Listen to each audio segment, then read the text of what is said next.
E aí pessoal do oitavo ano, tudo bem? Vamos para a nossa 19ª aula. Então hoje nós vamos falar da América no século XIX.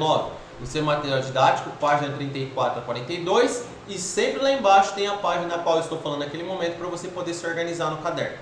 Então olha só, retomando aqui o nosso contexto da independência dos Estados Unidos que vocês aprenderam em outros momentos. Os Estados Unidos eles tiveram então a sua independência baseada no iluminismo, pegaram aqueles ideais iluministas e aplicaram ali na sua independência.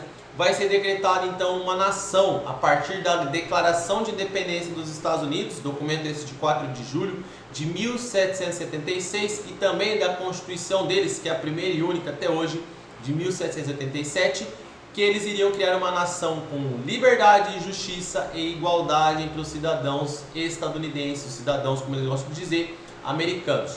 Por isso dessa imagem, dessa charge, onde o soldado estadunidense protege o continente americano da ganância dos europeus. Por quê? Porque havia o medo, de que os povos da Europa, depois do Congresso de Viena, depois de restabelecidas as fronteiras, tentassem também recolonizar a América. Então a ideia ali era afastar as influências da Europa.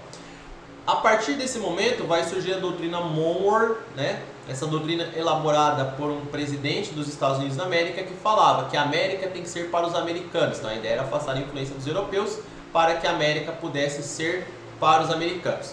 Entretanto, para eles, esses americanos eram homens brancos, livres e proprietários de terra, porque naquele instante a Constituição dos Estados Unidos da América não previa a participação das mulheres, que deveriam ser submissas aos pais e maridos, não previa reconhecimento de cidadania e civilidade para os nativos americanos, para os indígenas, considerando que eles eram pessoas a serem inseridas na sociedade, e muito menos concedia direitos para os negros, que eram utilizados como escravizados na maioria das 13 colônias e depois também em alguns estados dos Estados Unidos da América. Então a pergunta que fica nesse momento é: esse sonho americano que eles estão pensando é para quem? Para os cidadãos brancos.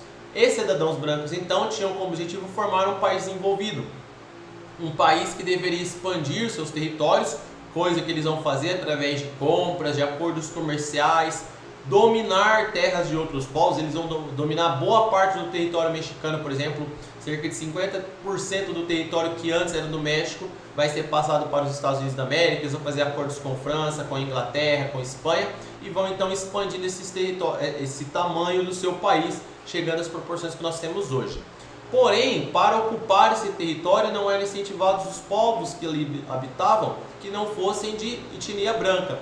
Por isso o governo dos Estados Unidos da América naquele momento vai iniciar a prática de incentivo à imigração. Imigração de pessoas europeias brancas que estivessem precisando mudar da Europa por algum conflito religioso, por algum conflito político. Então nesse momento o governo vai inclusive realizar a doação de terras para essas pessoas, incentivando que elas ocupassem o oeste, a marcha para o oeste, a ideia de ocupar o velho oeste.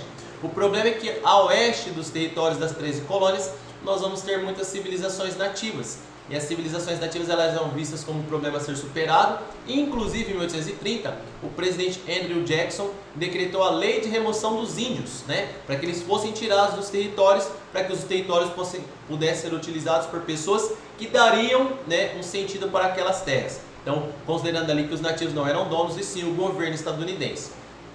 Naquele instante, por exemplo, vai acontecer a chamada Trilha das Lágrimas, onde os nativos tiveram que atravessar 1.500 quilômetros andando, enfrentando inverno, enfrentando animais, enfrentando a própria natureza, para tentar encontrar um novo local para habitar. Quando eles faziam essas trilhas, era porque eles estavam deixando o terreno de uma forma pacífica. Quando eles existiam, eles acabavam sofrendo aquela ideia dos filmes de Bang Bang, onde o índio é o inimigo. Então realmente os nativos eram tomados como inimigos, os indígenas, e muitos desses povos acabaram exterminados. Destaco aí para vocês a história de Pocahontas, que tem muito a ver com esse momento. Nesse instante, eles estavam fazendo isso justamente acreditando na ideia do Destino Manifesto. Destino Manifesto deve estar aparecendo para você aqui abaixo de mim, ou do meu lado aqui um pouquinho maior, que é a ideia de que os estadunidenses, os colonos, que antes começaram a habitar os Estados Unidos antes de ser nação, e agora os cidadãos dos Estados Unidos da América estavam destinados a tornar a América grande, Então eles eram um povo escolhido por Deus que viria para levar o progresso. Por isso que a moça está levando o telefone, o fio de telefone, está indo o trem junto com ela. Eles estão levando o progresso para os povos que estão escondidos ali na escuridão. Então a ideia é de eles levarem a civilização. Uma ideia meio preconceituosa que estava acontecendo no mundo inteiro naquele momento. É uma ideia muito parecida com o ideal do imperialismo, né, que a gente viu nas aulas passadas. Então a ideia era que eles seriam responsáveis por civilizar primeiro o seu país, desenvolver sua nação e depois compartilhar isso com a América. Eram justificativas muitas vezes preconceituosas e racistas, né, de que eles eram a civilização escolhida por Deus justamente pelo tom da sua pele, e eles estavam então construindo uma grande nação e futuramente um grande continente. Essa prática, no entanto, ela não foi realizada de uma maneira unificada, porque muitos desses homens e mulheres eram imigrantes brancos vindos da Europa, então tinham pensamentos diversos, e às vezes cada um acreditava que deveria ser feito de uma forma diferente. É aí que vocês vão ter nesse momento, por exemplo, a divisão entre o norte e o sul, que nós já vimos na questão da colonização, sendo retomada nesse momento, tá? Aqui deve estar aparecendo para vocês um mapa de como eram os territórios. Então em marrom eram os territórios das 13 colônias e depois os territórios que os Estados Unidos foram anexando por meio de compras, sendo cedido para eles por outros povos ou tomado, como foi o caso dos mexicanos, tá bom? Aí o que vai acontecer? Nesse momento nós vamos ter uma pequena divergência entre o norte e o sul. Já na época da colonização, as colônias ao norte eram focadas na produção interna e no comércio local. Justamente por terem um clima parecido com a Inglaterra, então eles focaram em reproduzir o modo de vida, né, dos seus antepassados na Inglaterra. Já as colônias do sul, que já tinham um clima mais tropical, elas eram dedicadas à agroexportação e usavam muito da mão de obra escravizada, enquanto o norte usava a mão de obra dos assalariados, né? Então pagava ali para quem estava trabalhando. Durante essa expansão, esses ideais, como eu disse para vocês, eles vão acabar sendo expandidos a partir desse modo também. Então, os estados do sul, né, que estão indo para o oeste, a galera que está indo para o oeste a partir dos estados do sul, leva os ideais do sul, e o pessoal que está indo para os estados do oeste a partir do norte, leva os ideais do norte. E com isso nós vamos ter um país que vai ficar dividido basicamente em um norte industrializado, focado no trabalho assalariado e no comércio interno, e um sul focado na agroexportação, utilizando a escravidão, né, para a produção agroexportadora, em especial nesse momento do algodão. Isso é uma coisa que vai começar a separar as duas regiões. E aí nós vamos ter então no norte pensando, né, em focar na produção das riquezas também, e o sul pensando em manter o seu comércio interno focado na exportação para o comércio externo. Então a ideia do norte era proteger o comércio interno com uma série de taxas, protegendo os produtos nacionais, incentivando o comércio nacional para o dinheiro girar dentro da economia dos Estados Unidos da América, enquanto o sul queria manter os seus acordos comerciais com as outras nações, em especial da Inglaterra. Então eles vendiam, né, a matéria-prima e compravam os produtos industrializados vindos da Inglaterra. Então tinha aqueles acordos. Eles acreditavam também que essas proteções seriam boas, mas eles viam que se as proteções fossem realizadas, a Inglaterra ia começar a parar de comprar matéria-prima. Então a galera do sul tinha um medo de deixar de vender suas matérias-primas e começar a ter algum prejuízo. Por isso é que os dois estilos então vão começar a dividir o país. Pela questão das taxas alfandegárias, né, a proteção da economia por meio de impostos, e pela questão da escravidão. É nesse momento que Abraham Lincoln é eleito, né, pelos presidente dos Estados Unidos, com grande votação com os estados do norte, de onde ele era um representante, e a ideia dele era acabar com a escravidão e incentivar a industrialização. Porém, galera do bem, o que vai acontecer? Os estados do sul não aceitam, né? Porque eles queriam realmente uma economia mais sólida, mais baseada na exportação ainda dos seus gêneros para as outras regiões do mundo. É nesse instante então que 7 estados do sul vão se dividir e formar os Estados Confederados da América. É onde vai acontecer a Guerra de Secessão ou a Guerra Civil dos Estados Unidos da América. O sul acaba saindo na frente, mas o problema é que eles saíram na frente porque eles começaram a comprar muitas armas e mantimentos, munições, em troca da venda do algodão. O norte, que já tinha uma produção interna muito forte, começou a libertar cada vez mais negros, investir na fabricação de armas, investir na fabricação de fardas, investir na fabricação de todo tipo de gênero que eles precisavam, e ainda começaram a ter fogo nas plantações de algodão, o que começou a enfraquecer o sul. Para fechar esse acordo, eles vão fechar as fronteiras, que deve ser a imagem que está aparecendo aqui para vocês, impedindo que os estados do sul vendessem o seu algodão para a Europa e com isso conseguissem dinheiro para comprar armamentos. Nesse instante, então, o Lincoln tinha tudo, né, para já assinar a paz, mas ele deu uma segurada ali em encerrar a Guerra Civil para poder aprovar o fim da escravidão, coisa que ele conseguiu. Entretanto, né, ele vai acabar sendo assassinado por um homem do Sul que não aceitou esse processo, pouco depois dele ter sido reeleito. Ao mesmo tempo, como os Estados Unidos viviam o federalismo, cada estado tinha que lidar com a lei da abolição da escravatura da sua própria maneira. Por isso, em alguns estados foram criadas leis de segregação, que vão ser chamadas também leis discriminatórias, e em outros estados foram aprovados grupos como a Ku Klux Klan, né?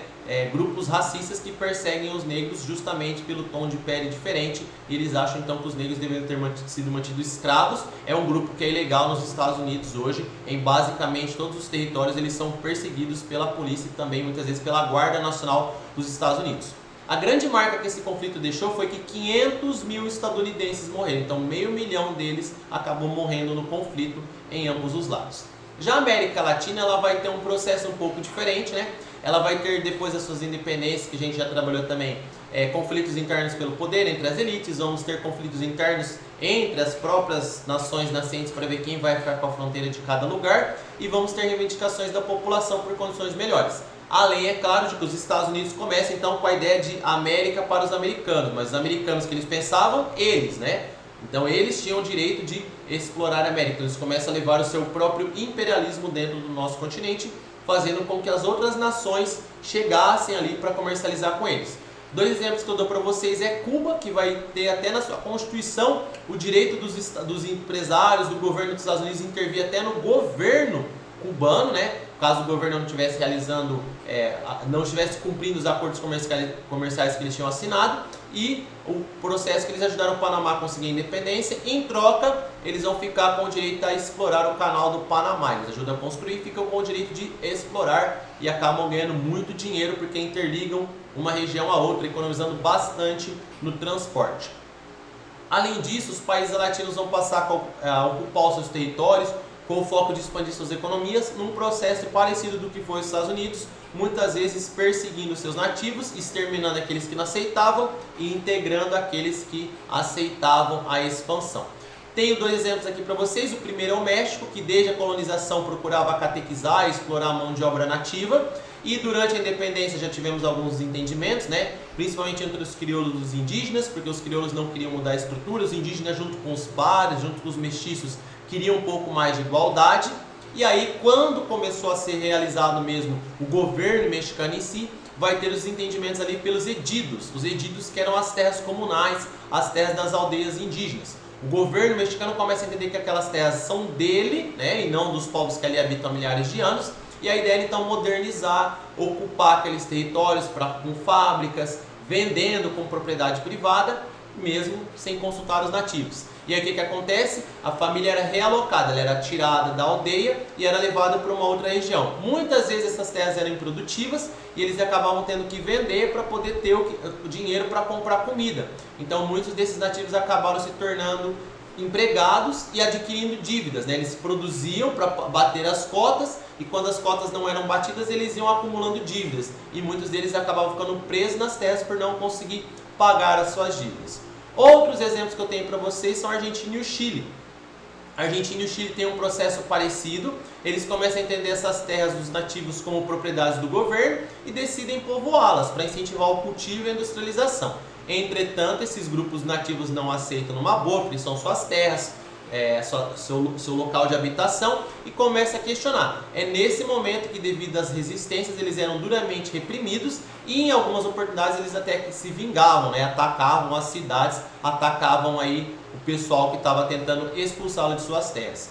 Por exemplo, o governo argentino, depois da Guerra do Paraguai, decidiu então conquistar o chamado deserto, que eram essas terras dos nativos. E aí, para obter mais terras, eles começaram a utilizar a própria força da mão de obra nativa para incorporá-los na sociedade como trabalhadores. Quando eles não aceitavam, exterminados. Mesmo processo que aconteceu no Chile. Pessoal, então as atividades hoje estão todas na página 42 e seguem a mesma ordem.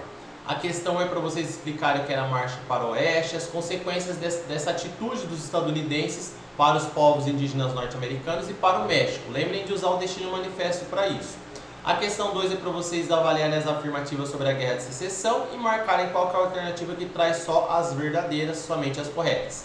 A questão 3 é para vocês responderem que no século XIX qual era a percepção que o governo mexicano tinha sobre as terras indígenas, né? O que eles pensavam sobre essas terras e o que eles fizeram com elas, tá bom? Fiquem bem e bons estudos!